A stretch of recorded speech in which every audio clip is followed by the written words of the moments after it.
Hello guys, welcome to my channel. Mag-adjust tayo ng preno ng Rusi 175. Dala tayo ng plies tsaka 14 alay wrench. Pag wala kayong alay wrench, pwede nyo nila nitong tatala.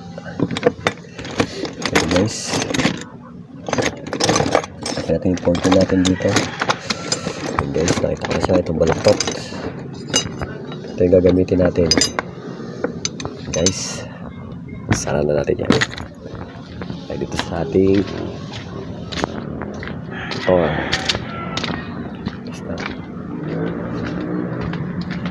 mabasic lang mag-adjust ng preno guys.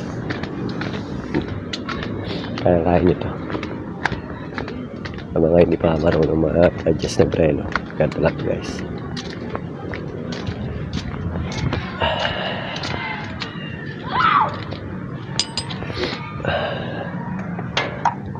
Try natin putol. May na yan guys.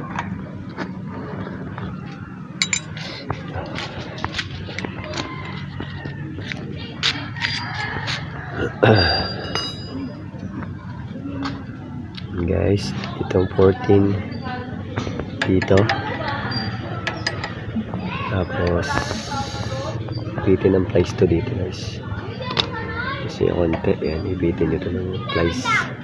Wala kayong gabing maliit. Yan. Sikutin nyo yun. Guys, sikutin muna natin ha.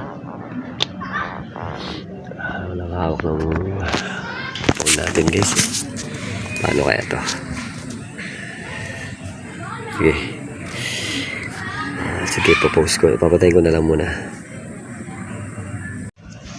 Ayan na guys. Na-adjust na natin siya. Tingnan natin dito sa may sa taas guys, kung malayo na. Ayan guys, kapalayo na. Kanina hanggang dito lang. Mas dumikit na. Nakatakot guys, puro pababa dito sa amin. Yun guys, thank you for watching. Sana lagi kayo mag-subscribe sa aking channel para lagi kayo update sa mga bagong video. Salamat po.